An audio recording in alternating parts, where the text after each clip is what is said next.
Welcome to Revolutionize Your Retirement Radio, bringing you insights and strategies to help you create a magnificent and fulfilling second half of life.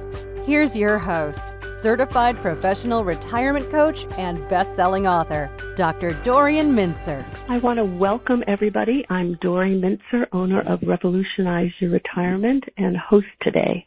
I want to welcome all of you to my Revolutionize Your Retirement Interview with Expert series. Today we're going to be focusing on adult development in aging. Dr. William Sadler, or Bill Sadler, is just a wonderful person. I have to preface it with this and tell you a little about how I first met Bill. And actually, I was first introduced to Bill about a decade ago through an introduction by Meg Newhouse. So I want to thank you, Meg, because it's developed into a lovely friendship. I had read and reviewed your Third Age book, Bill, and for my Boomers and Beyond special interest group, and I had sent out a summary of the book review. And Meg sent it to you, and then you wrote me a wonderful email, and then I invited you to come and speak in this other virtual community, the Boomers and Beyond Special Interest Group. And so you actually were the very first speaker I ever had, which is now morphed into this series, too. So I owe you a big debt in relation to that. And then Bill and I met in person at the Positive Aging Conference and then presented together actually at another Positive Aging Conference. And I think we presented a few times, actually, and then got together when I was out in California. He lives part of the year in Oakland, and I used to live in Oakland, and so a friendship bloomed. So I'm so delighted that you're with us today. So let me tell you a little about Bill's background. Since receiving his doctorate from Harvard, Bill Sadler has been teaching sociology, business, and interdisciplinary courses for 50 years in colleges and universities in the United States and Canada. For the past 26 years, he's been at Holy Names University in Oakland, California, where he's professor of sociology and business, and for 10 years at the University of Southern Maine. And at the University of Southern Maine, he teaches in the lifelong learning program, and we're going to be hearing a little about that program and the life portfolio that he's developed as this call goes on. In addition to teaching, he's held administrative posts in 4 institutions, serving 3 times as a department chair, college dean, and chief academic officer. He's also been a consultant in higher education and in the business world for leadership and organizational development. In addition to his professional career, he's served on various boards such as the Spiritual Alliance for Earth, the Center for Third Age Leadership, and the North Oakland Village, which is one of the housing models, the Village model. As an author, he's published dozens of articles and 6 books, the last 3 focusing on the Third Age, based on his ongoing longitudinal research. Those books are Third Age, 6 Principles of Growth and Renewal After 40, Changing Course, Navigating Life After 50, which he wrote with James Kreff, and then another book, Why Retire? Career Strategies for Third Age Nurses, which he wrote with Faye Bauer. He's been a key speaker at local, national, and international conferences on positive aging. He and his wife, Sally, have raised 5 children, and they have 6 grandchildren, and they live half of the year in Oakland, California, and half of the year in Bristol, Maine. So, Bill, welcome, and I'm so delighted to have you with us. Dorian, I'm glad to be here. Look forward to our conversation. Great. Maybe to get started, let's just start with how you happened to get involved in this research that you've been doing for the past 25 years. People who've been designing the second half of their lives. Last night.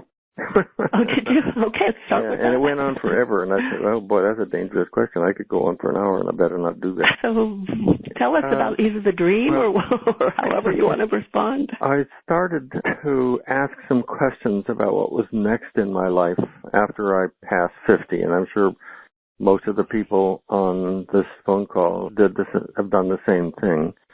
And my background was in human development at Harvard, and the model that was then current was expressed in lots of textbooks. I offered a course in adult development and aging.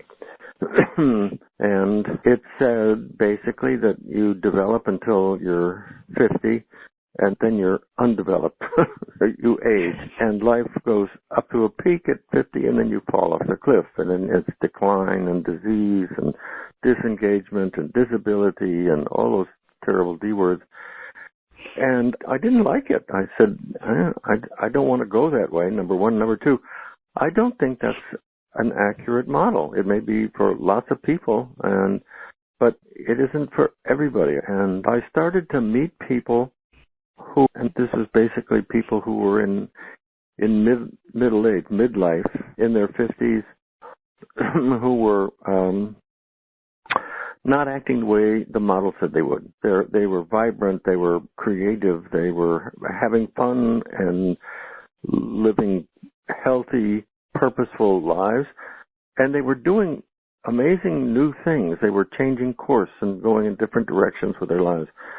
And so I got to know some of them, and then I started interviewing more and more people, and I had some wonderful connections. At that time, I was living outside of New York City, and I just wanted to interview them and learn more about them and learn what they were doing with their lives and what was motivating them and what they were experiencing. And after a couple of years, I'd interviewed several hundred people, and I started writing stuff about them. And it was a slow process because I moved twice. Once I left New York to go to Pennsylvania, and then I moved to California, where I've been ever since in 1990.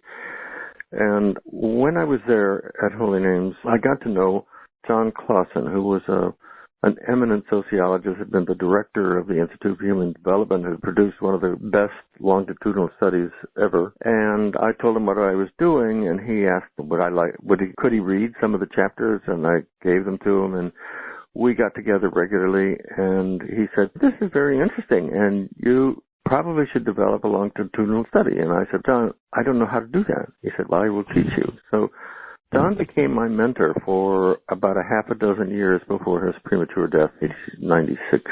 And he read everything that I had written, and then made me rewrite almost everything I had written. And he taught me how to do a quantitative analysis of the data. I had piles of transcripts and stuff. And eventually that led to the book that came out in 2000, The Third Age, 6 Principles of Growth and Renewal.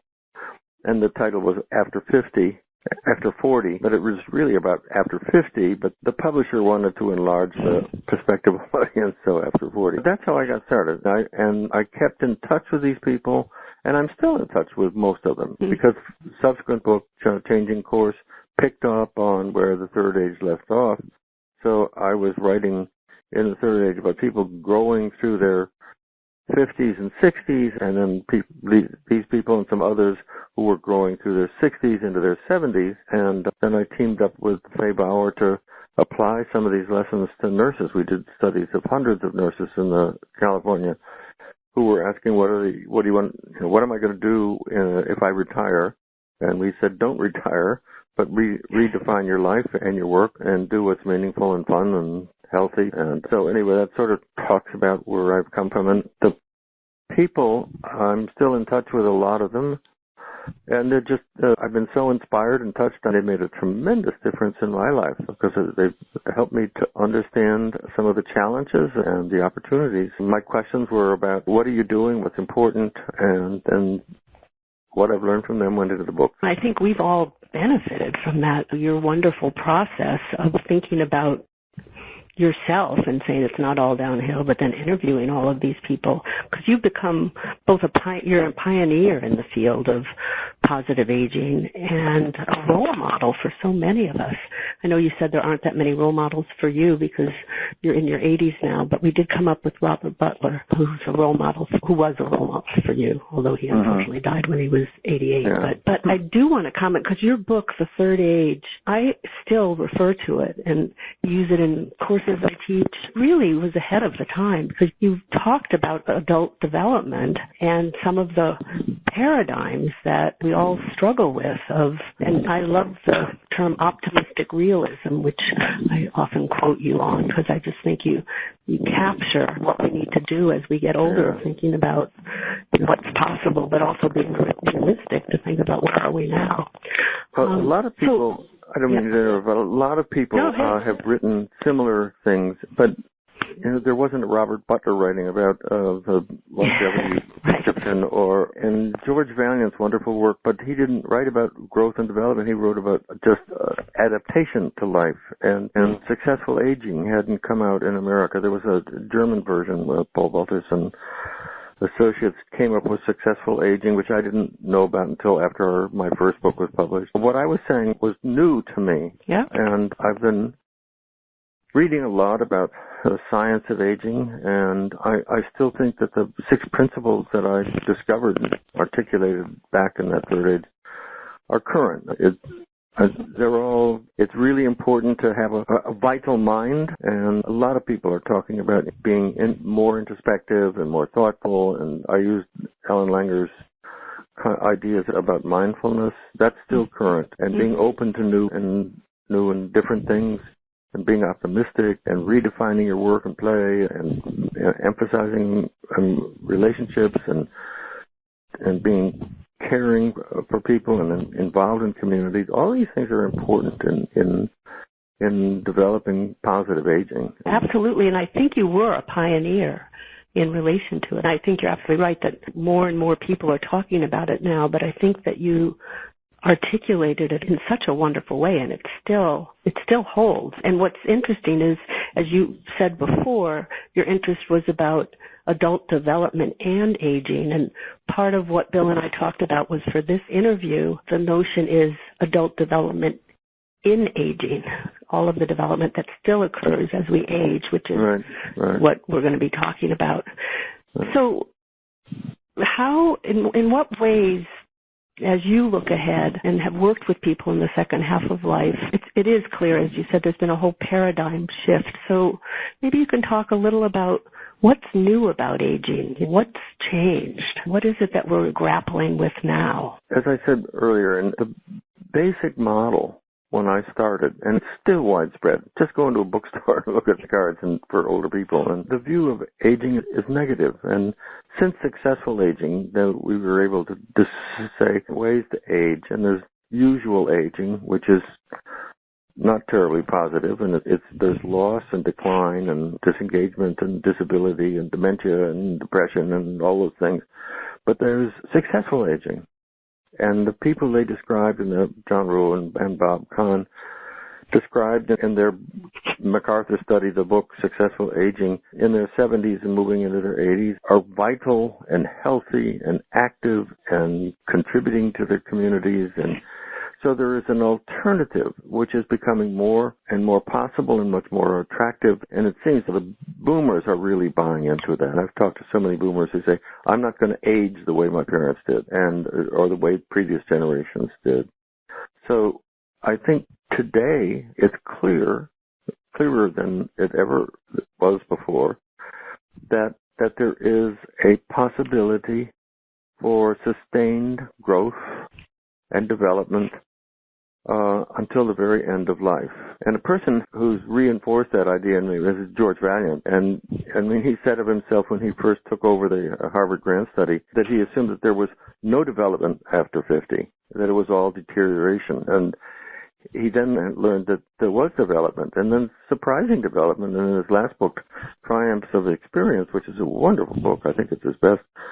And the study has been following people since they were 20 years old, and they're now in their 90s, those who are still alive. And it's sustained development. And when I teach in Portland, in my course, I make that point. I said, your life isn't over. It's still open, and you need to develop a vision for yourself developing, and for developing meaning and purpose and new ways to live and contribute. And that seems to catch on. People respond and say, I never realized that. They always assumed that after a certain age, maybe 65 or 70, it was all downhill. They just had to be careful and withdraw and live a safe, maybe not very happy, but safe, secure life. So there's a real challenge to ask, what do you want to put in your future?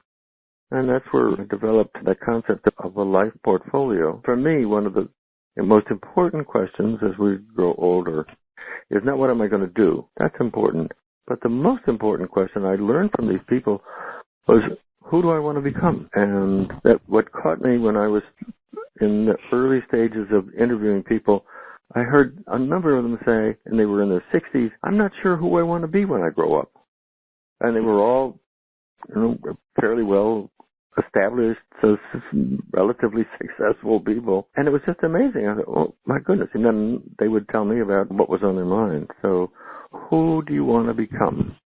And what do you want to put in your future? And in response to that, then to begin to ask what's most important and what do I value most and what are those things that I want to emphasize in my life and what can I let go of? Because you can't keep crowding things in. And so it's a design of life. And I think that's one of the things I've emphasized now, and I really enjoyed getting to know Gene Cohen and totally agreed with him. We just had such a similar view of creative aging. So I believe that we have a creative potential as we get older, and we need to develop and ask, what do I want to become? And more recently, I'm working on building aging-friendly communities, and I think you have to ask the same of a community and a society. What do we want to become? Because our society isn't taking very good care of seniors. So. That's for sure. And so a lot of it really has to do with the fact that there's this, as we say, longevity revolution, that people are living longer. I would bet that's part of why your publishers way back in 2000 wanted you to say 40 and older, because 40 was then still considered middle age, and middle age is 50 to 75 or 80 even. Yeah. So are you finding in your work that there are opportunities for this much more than before because we are living longer? Yeah, and I'm sure everybody in the call is totally aware of the demographics but when I'm teaching in Maine, they've never heard it. It's not in what they've read. They're not aware of this. But when I say one of the greatest achievements of the 20th century was longevity, people in the beginning of the 20th century, the average life expectancy was 47, and then at the end of the 20th century, beginning of the 21st century, the average life expectancy was 77 and going up. And in Japan, it's 84, and in Scandinavia and Italy, it's the mid-80s, and it's moving up into the 80s now. And I think that what I've heard is that if you have a higher education and you are comfortably affluent, you don't have to be rich, your chance of living to be in the 90s is greatly increased. And the fastest growing cohort in America is centenarians. In 1965, there were 3,000, and there were 70,000 in 2000, and there are going to be million in 2050. And colleague Roy Bortz in his book says, Dare to be 100, and Pathways to 100 in his last book. He's showing what you can do to reach 100, and he argues very persuasively that we should plan to become 100 years old. And the demographics say that 50% of children, it's a big sign in California, 50% of the children today have a life expectancy, born today, have a life expectancy of 100. So this is amazing. People are in my class. That's the first thing I tell them. So you've got a lot more life in front of you, a long, bright future. What are you going to do with it? And that's a big challenge. And that's new and different, isn't it? That definitely is, being able to know that. I think that the research I always like is that it's only, by the time you're 65, it's 30% genetics and it's 70% food, lifestyle, taking care of yourself, spirituality, relationships, all of these things. But there's one question so far from Jim from Maine, and it ties in a little bit with what you said too, because you were saying that if people are relatively fluent and so comfortable with their finances, there's the likelihood to live into the 90s or 100s. And Jim says that he's aware there is a lot of work out there on the third age that he, as he says, has an elitist feel to it. For example, working with the retired, highly educated professional people. And he wonders what your thoughts are on this stage of life for more middle class and maybe even lower class people. So I wondered if you had any thoughts on that. George Valiant did studies of different populations, and he compared the urban working class population, and he tracked them through the life and he compared those with those who had gone to Harvard, and he said that the working class not very well educated a lot faster than those who were educated. So education is really important, but money isn't. Of course, if you're in poverty, it's going to be hard to sustain your life forever. But I think that, that the people who have had the advantage of higher education are reading. They're aware that smoking can kill them and that abuse of alcohol or drugs is bad for you and that certain diet is not contributing to your well-being, and so you might eat better and not abuse drugs and alcohol or not smoke and stay active. And so people who read and think and can apply the lessons to their lives have a better opportunity. Now, what do you do? And I'm involved in Oakland, and there's a demographic study that shows that people living in the inner city of Oakland have a life expectancy 13 years shorter than those in the suburbs like Walnut Creek, or Richmond, and that's just a fact of life. And so then we have an obligation, I think, to help people who have not had an education, educate them in ways to have a healthy, meaningful longevity. I spoke about that to the Aging Commission in Oakland recently. Well, maybe the age-friendly communities that you're talking about may speak to that a little. There's it's both my understanding of some of what's happening with the notion of age-friendly communities is trying to reach down and up, and also intergenerationally. Because it is true, some people definitely fall through the cracks. Lots. We have way too many people in poverty, and poverty is not good for you, period. So I have another question. Oh, no, go ahead, and then I'll ask another question. So anyway, when I mentioned building aging-friendly communities, then we have to begin to assume responsibility for all members of the community, and just how we go about doing that, I don't have the answer. But I'm sure that those of us who are well and active need to take some kind of leadership role to provide a more healthy environment that supports the people who are in need. And I think that relates to, as you were saying, just even way back to the 6 principles, that part of it is the wanting to give back, the generativity. And so that part of it may be reaching and trying to help people less fortunate also recognize that there can be more vital aging, as well as dealing with the climate or age-friendly cities. Yeah. There's so many ways that we can stay active and involved as we continue to grow. Right. Let me integrate Meg's question. Oh, go ahead. I don't want to jump in past together. Go ahead. What I learned from the people, they were all contributing in one way or in various ways to their community. And one of the chapters is about developing a more caring life. And Erickson called it generativity, but it's learning to care for yourself, but also learning to care for your community. And then Meg, this is a wonderful book, Legacies of the Heart. And that's a really powerful idea. And if your listeners don't know her book, they should. I actually interviewed Meg in January when her book first came out, and I think many people know her book. And the next question I was going to ask is from Meg, who says she's vacationing in Maine right at the moment. And she says, I love the emphasis on growth, purpose, meaning, creative contribution, and being becoming, because it can apply through the different stages of aging. The challenges of old age may be postponed, but they are real and shouldn't be dismissed.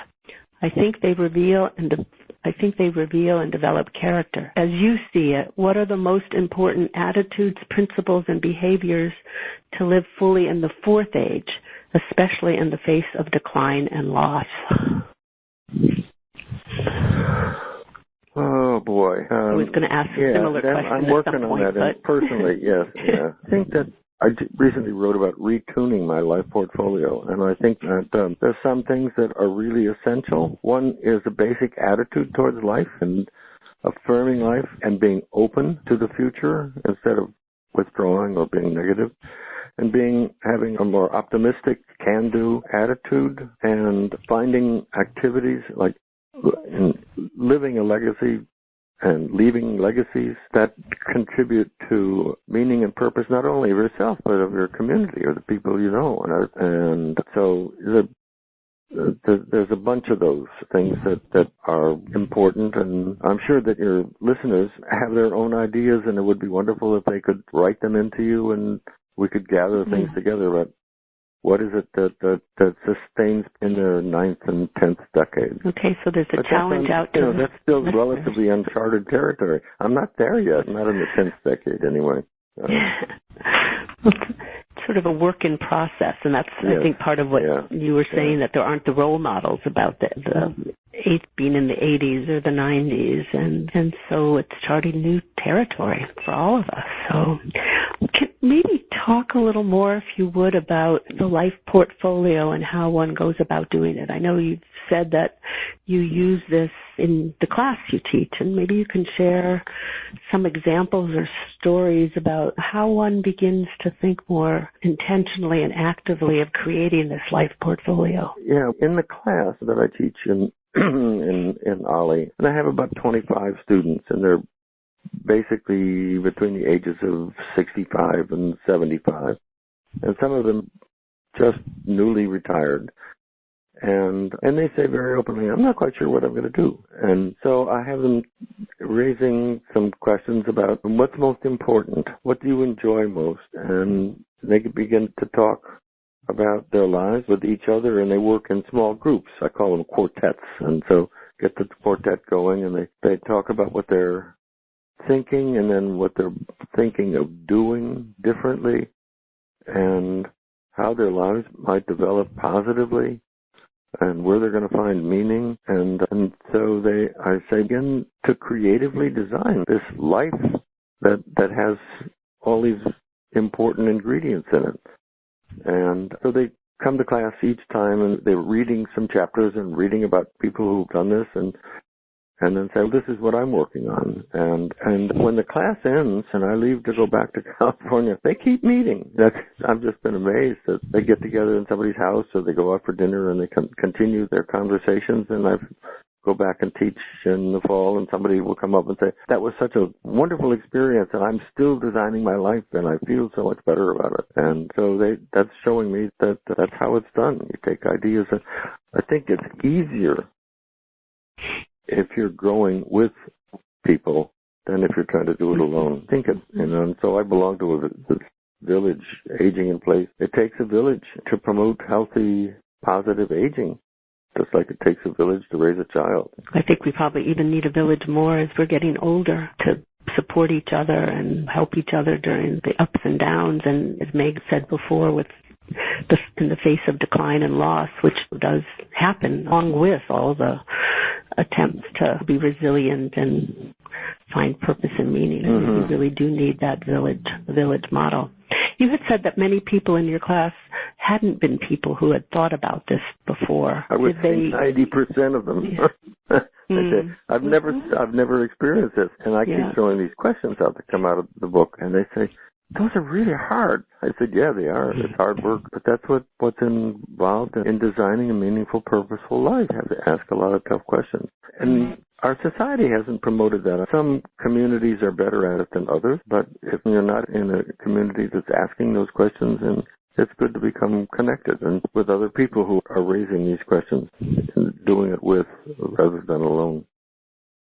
I think that's such an important point. And even taking your book, any of the books, and using it for a book club, or getting people over, just not even a formal book club, but sitting together over coffee or lunch. I have found over time is people often say, I thought I was the only one thinking about that, or I thought it was weird to think about that. And it's so supportive and normalizing to know you're not alone in really trying to figure out what's next, and knowing that you really can have some control over at least some parts of your life. So I think it's well taken that trying to do it with other people. Even thinking of classes, or I know Meg talks about legacy circles. I'm involved in a wisdom circle. I'm involved in a couple of book groups. There are many ways of being able to talk about these things together so that you learn from each other and build from each other. With that, paying it forward in a sense.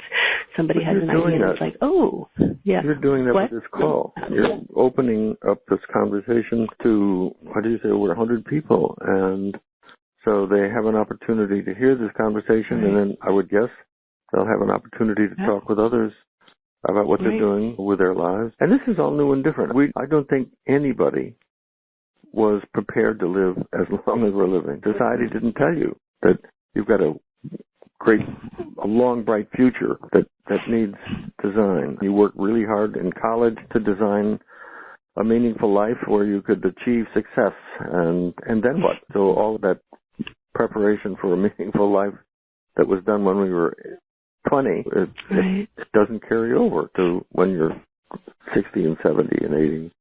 And it needs to. So we need to help each other do that. No, I think it's really true, and I'm one of the, what they call the leading edge boomers, and I'm part of the population. We're all turning 70 this year, but back when we turned 60, it was that beginning sense, this is not our parents' retirement. It's different now, and the sense was there weren't very many, at least, role models back then, and I think each year it keeps, as you were saying too, we don't really have the role models of, I think we have some good role models of people in their 80s, and probably some in the 90s, but maybe not as well known, but as I said, I think you're a wonderful role model. Jan Hively, who's I know on this call, who's also spoken here too. There are people who are role models, but we're all venting, and we need to learn from each other. I have another question that came in without a name of the person, but the question is, could you please explain a bit more about the life portfolio? What does it entail? How does one create it in more specific ways? Okay. I got the idea actually from one of my friends who majored in art, and other people have that concept, and I thought of this before I learned that Charles Handy, the business writer, talks about a life portfolio in England, and some people in the States who have this idea. But for me, the metaphor is taken from the artistic life. My daughter had to put together for her graduation samples of different kinds of art: watercolor, oil paint, pottery, jewelry, photography, sculpture, all these things. And it's putting together those expressions of yourself that are important. And that's who you are. As an artist, your portfolio shows you as an artist with diverse talents and expressions. And so if you're creating a life portfolio, then your life portfolio asks, one of the first questions is, what does success mean? You redefine success, and success basically has been defined externally. What does success mean in terms of growing old? What's successful aging mean to you? What's most important? What are the relationships that are most important? What kind of work do you do?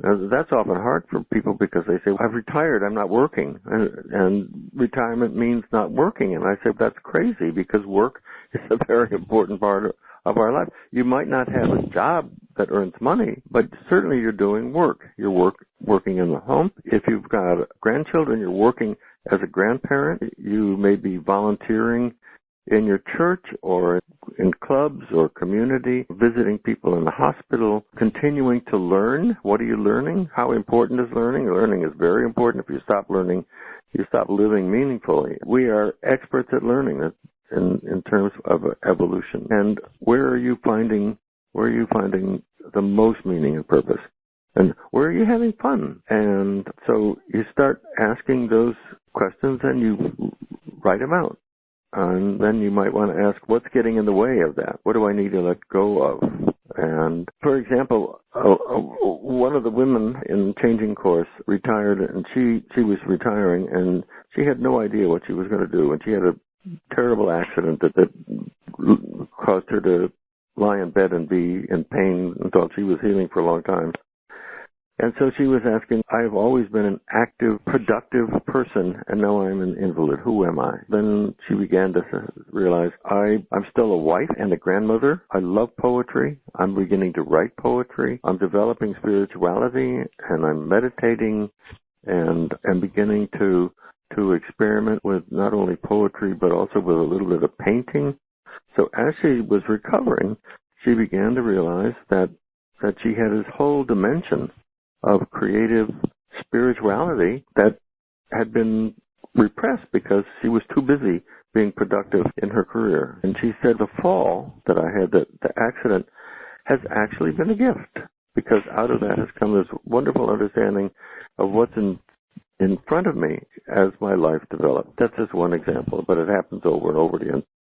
All the people that I followed have had some kind of a life portfolio. And okay, that's enough. No, could you share any other examples? I think these examples are really helpful and wonderful for people. I think we learn by sort of stories. I just had a call about a month ago from one of the men who was in the third age and then who was also in changing course. And he had been a lawyer in New York and had a small company, and he was doing collective bargaining, and he was very much engaged in that. But he was also he became involved with Outward Bound, as I did too. And that for him was life-changing, because he had never been very active and never been an athlete. And on Outward Bound courses, he learned to hike and climb and then be out in the open and doing things with people in the outdoors. And it was so important that he helped to develop a new kind of Outward Bound program for any inner city kids. And they took Outward Bound courses in New York City on long weekends and with young professionals, so that there could be this bonding between an inner city kid and a more successful young adult, and that became a second career for him, and he loved it. He was 65 years old, and he said, of course, I'm the oldest person in this organization, but I do everything, and it's revitalizing, and I can't imagine retiring. I never want to retire. I want to keep doing this until I carry me out. They didn't have enough money to keep him on, and so they had to let him go. And he realized that when he was in his 70s, he said, this is so meaningful that I can't imagine giving it up. And I had asked him, what does success mean to you earlier? And he said, I think that I want people to say that I'm living an interesting life. And he had a very complex life and rich. And without that, how could he have an interesting, successful life? So he volunteered and did it for free. And then they said, we'll pay your benefits. And he kept doing that. And at the age of 78, he was given the Outward Bound Service Award for the most valuable contributions in the entire country to this organization. How about that? Now, that was part of his portfolio. But the other part was his family and his grandchildren and having fun, and he was able to travel with his wife and family. And he called me. He was 82 years old, and it was totally out of the blue. And he just said, I've thought of you, and I wonder how you're doing. And so we had this long conversation, probably well over an hour. And he was telling me all about his life. And his life was still rich and full, and he had all kinds of interesting things that kept him going and kept him alive. And he sounded like a very youthful 82-year-old. Mm-hmm. So that was designing a life portfolio. And the thing I don't like as an academic with students, I often help them develop life planning. And as I'm getting older, I don't like planning so much. I like design better. Plan means that it's too specific. There's a process that goes on. And to me, I'm more comfortable thinking about a portfolio with key values that are expressed in my life. And then I have to give up something and replace it with something else. So it's a work in process. Mm-hmm. So those are a couple of examples. But the books are filled with, it's all about people doing this. That's what my books are about. It does remind me of, as I said, Jan Hively's on the phone, and her mantra is meaningful work, paid or unpaid, to the last breath. And I think it resonates with what you're saying. Connection, engagement, purpose, and meaning. And that's the way well-being is defined. And it's really what you're describing, trying to create this portfolio that incorporates those. But you do mention, and it's true, and I just know for myself too, the hard part is what do you let go of so that you have room for other things. And it's hard sometimes. I'm hearing it, you're still doing many of the same things that you've been doing. You're still teaching at Holy Names. You're still teaching at Ollie. you sail, you have your children and grandchildren and your wife. You're involved in cities, village, age-friendly cities and the village movement. What things have you found that you've needed to give up in order to, or have you just been pushing more in? I tend to do. Yeah. One of the things I've learned is that I hate to rush. I think I spent my life rushing, and I know a number of people who are in my book. They told me one of my problems is that I overbook, and it's too crowded. And I think I'm working really hard to learn to have quiet moments. That's really important, and not have things so crowded. And if something's really important, to give that, whatever it is I'm thinking is important, more time. So it's a slower pace. And I had a conversation last week with a woman who was talking about how much freer she felt as she's older. She doesn't have to live up to other people's expectations. I don't have to live my life because somebody expects something of me. And so there is that freedom that we have as we grow older. A gift can be a gift if it's treated right. And I just lost a really good friend in California, and part of the work I'm doing right now, I think, is beginning to mourn. And so that's redefining work, isn't it? And how I'm going to express that, I don't know, but it's a challenge. And needing time for that, I think it's reflecting, as you say, aging's a gift, but there is losses of friends and some things that maybe we can't do as well later on, perhaps, and maybe not. But there does, I like what you're saying too about the slower pace. In a way, hearing that helps me realize that's a little of what I've been trying to do. It's not letting go so much of stuff, but pushing some things away. I have been doing that. So it's a nice example to think about that. But can you say more? I do think that it's not just in the 80s, 70s. I'm finding friends around me it's been happening for a while, but people are dying, people are getting ill, and others aren't. But there's such a continuum of how different ones of us age, and there is this loss, but needing to stay, not let it wear you down, but know that it's hard, and that's a hard part. And yes, and it's new, and so I think that I try to have more time to reflect on what I'm doing, and tell myself to slow down and appreciate what I've been experiencing, and maybe make some selections about what I'm going to do next. Maybe that's where the gratitude and all comes in too. Yes, that's really important. Grateful living is an extremely important part of aging well. I just want to invite others, if you haven't asked questions, just if you weren't there at the beginning, you go to the event page, and on the left-hand side you can say who you are and if there are any other questions or comments, so that we can incorporate that in the discussion. So I just want to invite people to do that. Oh, here's another one. So Lynn from Baltimore says, for those people who don't have children or grandchildren or a partner and their connections were at work, what do you advise for people to do aside from activities to deal with the feelings of isolation? I can tell you what I've learned from some of my friends. The Oakland schools are not famous for being top quality. There's some good schools, but there are a lot of poor ones. And so there are people who go into a public school on a regular basis. They have a little bit of training, and once a week they go in and read to second and third graders. And this is every Thursday afternoon for an hour or two. And they do this for two years, so that they go from the second grade to the third grade. Many of the students come from homes where there are no books. Maybe the language is not English. So they're way behind their grade level in reading and writing and maybe in math. And so these volunteers in this reading program tell me this has become so important and so meaningful. And Thursday is set on the calendar from the start of school except for vacation time, to the end of school. And I go in every Thursday, and I get to know this person, this little kid, and we have conversations, and it's like being a surrogate grandparent.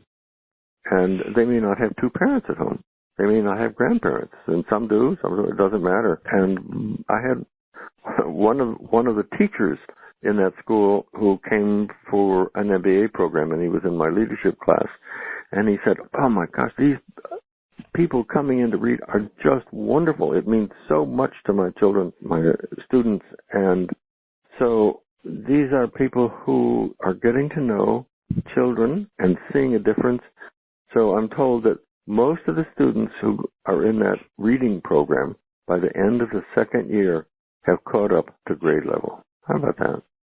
So I think the work I'm doing is in building aging-friendly communities is suggesting that seniors have a lot to offer. They need to be recognized as having rich resources in their own lives and experience that they can add something.